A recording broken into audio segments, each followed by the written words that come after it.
As social workers, we are committed to diversity, inclusion, and equity, which is why the ethical responsibility of cultural competence is so essential and important to our practice. As social workers, we need to show our understanding of how culture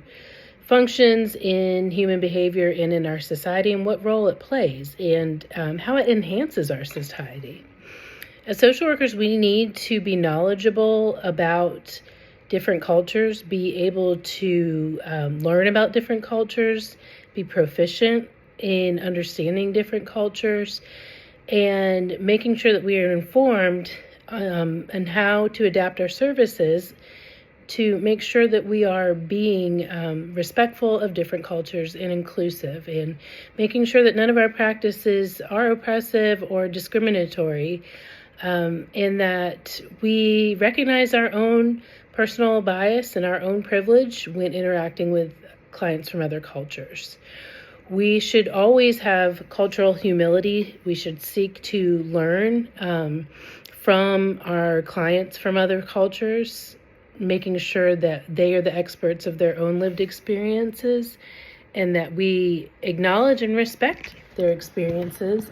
and ask questions to make sure that we truly understand where they are coming from. We should always recognize when we don't know things about other cultures and make sure that we are educating ourselves appropriately.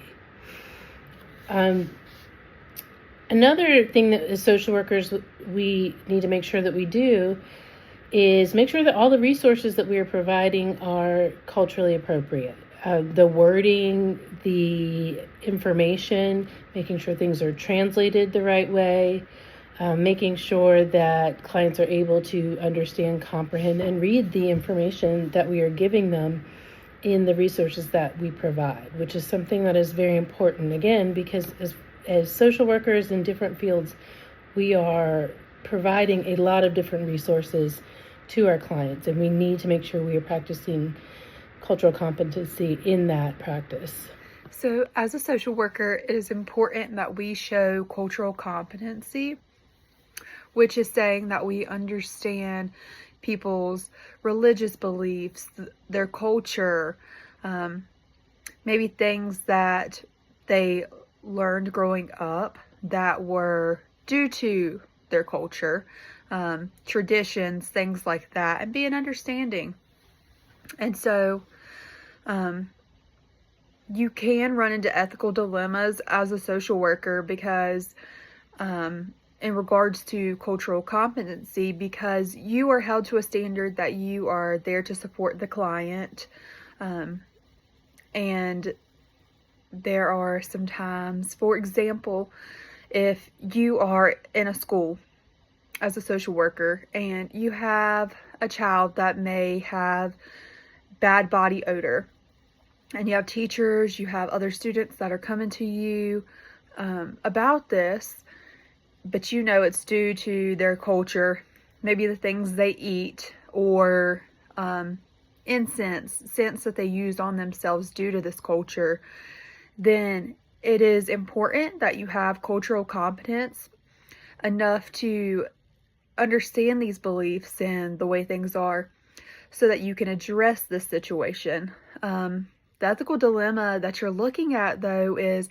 how you're going to go about addressing this situation, because you know it's due to culture, but you also know that it's a distraction to other students and teachers within the classroom. So are you going to directly speak with the student, or are you going to go to the parent, or maybe both? So the first step that you would take is to definitely sit down with the student. And if you've never had a one-on-one meeting with the student, you're going to go over just basic things about the student. Ask them about their religious beliefs, if appropriate, or their culture, just to get an understanding and to grow rapport with this student. The next thing would be to reach out to the family to see if there's anything that you can do to support the student, support them. Be understanding that this is cultural, this is their belief, or from the foods they're eating, and The next step may be to speak with that family and say, hey, if it's all right with you guys, we'd really like to reach out to the teachers and these other students and kind of go over different cultures and things like this. This would be a time to educate teachers and other students that may not be familiar with this child's culture. Now, as far as resources in this scenario, you could definitely reach out to your supervising social worker. You could even reach out to the National Center for Cultural Competency to get more education on how to be culturally competent with students and clients in general. I definitely believe as a social worker, it's important to understand other cultures and other people's beliefs, so that way when you are